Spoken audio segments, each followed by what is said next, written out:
Today we're going to look at the latest update from the awesome guys at Retrogames for the C64, but also for the VIC-20 and the C64 Mini. But what we're going to look at today is just a couple of the features for this new update. The first one on the list, the manual selection for Commodore 64 joystick port in use. Now this is awesome, because as we know, we used to use flags to change the joystick port in use. This sounds like it's going to be a lot easier to use, so I look forward to using that or trying that out. The other thing on this update, which I won't be looking at in this video, is the REU support for 512K, 2MB, 16MB as file name flags or CJN parameters. I'll leave that one for someone like maybe Robin from 8-Bit Show and Tell. He did a pretty amazing article for Lodestar about the REU unit, that's RAM expansion unit, and I can imagine he'll be doing a video on how we can utilize this for the C64. No pressure, Robin, but I imagine you are going to do that because you are very knowledgeable in this area, so I'll leave that to you. If you haven't already subscribed to Robin's YouTube channel, it's 8-Bit Show and Tell, absolutely fantastic, very knowledgeable, very interesting stuff. So definitely subscribe to him.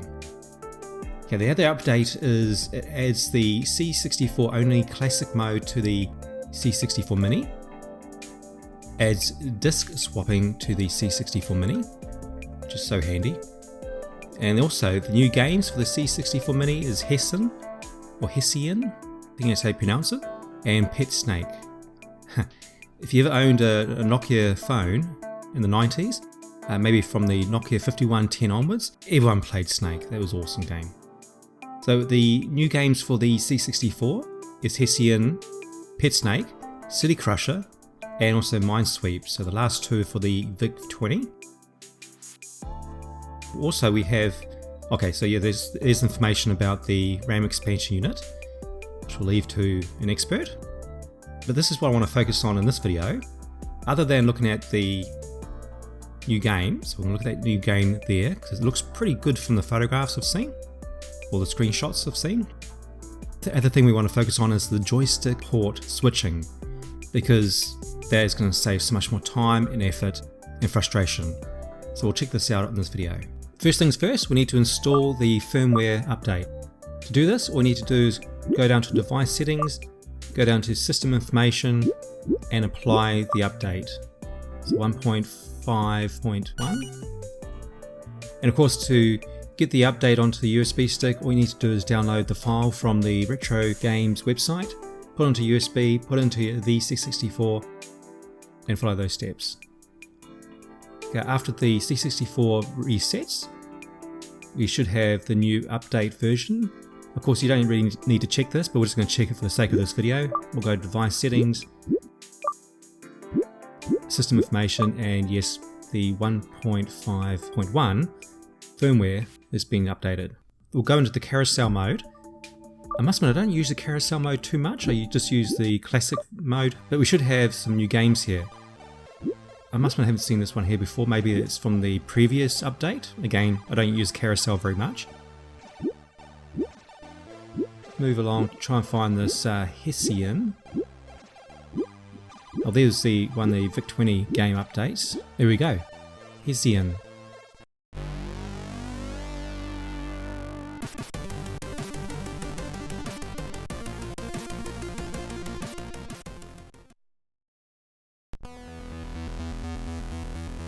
So during the game, you get the background story for what's happening to Kim. To be able to click through the dialogue in this intro, just press the fire button, but also in the dialogue between other characters, just press the fire button as well.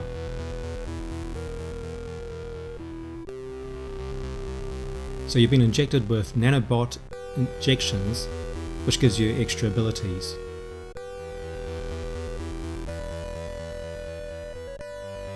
Hello Victor with a K.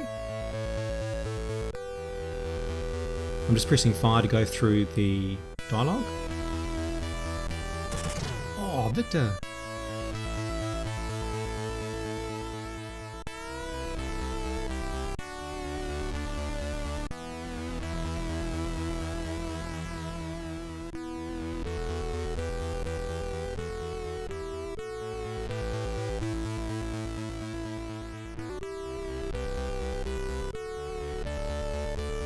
Okay, there's our mission. Now to pick up something, all you need to do is push down on your joystick and you can pick it up. You're just moving left and right, up and down. Obviously just use the direction of the joystick.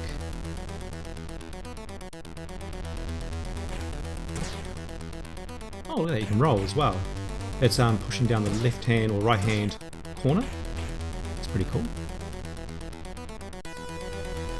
Alright, how to get up the... okay, wait a minute. No? Okay. To get up the stairs, oh yeah. It feels a bit like Jet Set Willy. I do the same thing with that in Manic Miner. Keep on missing the stairs. So I'm just pushed down on the joystick, picked up the pistol. It's punching just by pushing the fire button. So you start off with a pistol, but going by the instructions you can get a variety of different weapons. You can have up to 3 weapons at any one time on your person. There's also an option to find a minigun as well, so that's going to be pretty full on. If you pick up more than 3 weapons at a time, your weapon in your hand gets dropped to the ground. So what I'm doing now is trying to select the pistol. All you do is hold the fire button down for about half a second. There we go, there's the pistol. So I've got 10 rounds and 1 clip.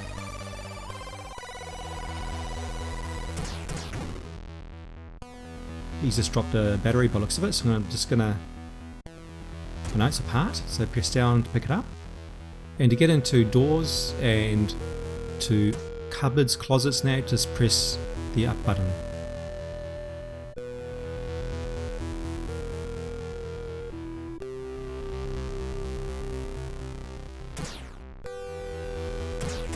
Having not many bullets, every bullet counts.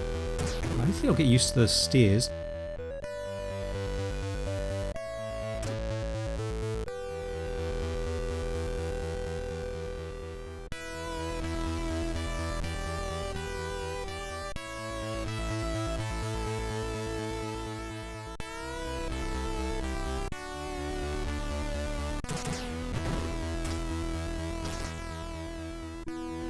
So to open the closet you just press up, and there's a battery here, so you press down to pick up the battery.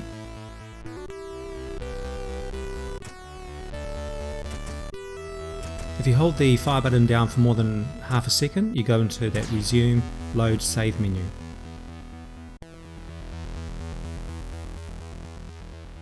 Something about this game as well, you also pick up explosives, and the explosives will actually kill you as well, so you've got to be quite careful.